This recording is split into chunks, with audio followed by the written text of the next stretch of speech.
حضرت ابوبکر صدیق رضی اللہ تعالیٰ عنہ کا بیت المال سے وظیفہ۔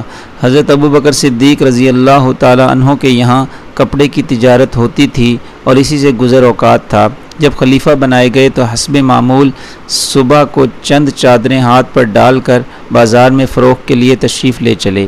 راستہ میں حضرت عمر رضی اللہ تعالیٰ عنہ ملے، پوچھا کہاں چلے؟ فرمایا بازار جا رہا ہوں۔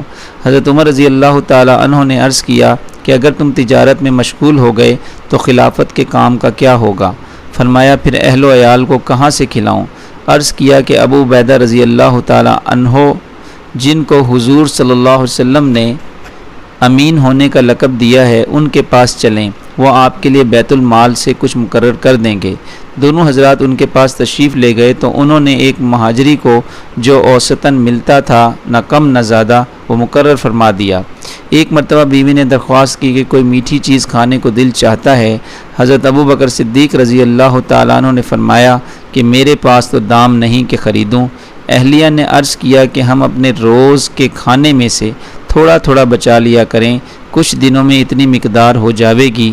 آپ رضی اللہ تعالیٰ عنہ نے اجازت فرما دی۔ اہلیہ نے کئی روز میں کچھ تھوڑے سے پیسے جمع کیے۔ آپ نے فرمایا کہ تجربے سے یہ معلوم ہوا کہ اتنی مقدار ہمیں بیت المال سے زیادہ ملتی ہے، اس لیے جو اہلیہ نے جمع کیا تھا وہ بھی بیت المال میں جمع فرما دیا اور آئندہ کے لیے اتنی مقدار جتنا انہوں نے روزانہ جمع کیا تھا اپنی تنخواہ میں سے کم کر دیا۔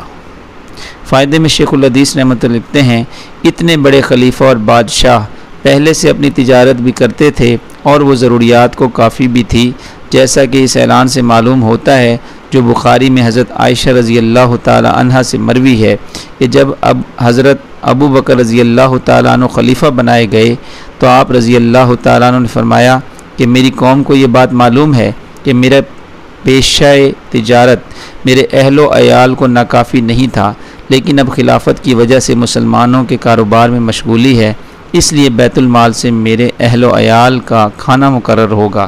اس کے باوجود حضرت ابو بکر رضی اللہ تعالیٰ عنہ کا وصال ہونے لگا تو حضرت عائشہ رضی اللہ تعالیٰ عنہ کو وصیت فرمائی کہ میری ضرورتوں میں جو چیزیں بیت المال کی ہیں وہ میرے بعد آنے والے خلیفہ کے حوالہ کر دی جائیں۔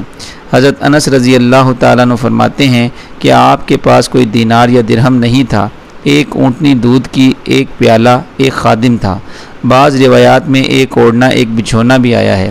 یہ اشیاء جب حضرت عمر رضی اللہ تعالیٰ عنہ کے پاس نیابت میں پہنچی تو آپ نے فرمایا کہ اللہ تعالیٰ ابو بکر رضی اللہ تعالیٰ عنہ پر رحم فرمائیں کہ اپنے سے بعد والے کو مشقت میں ڈال گئے۔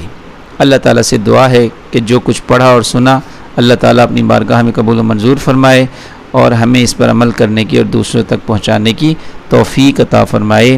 آمین ثم آمین۔ جزاکم اللہ خیرہ۔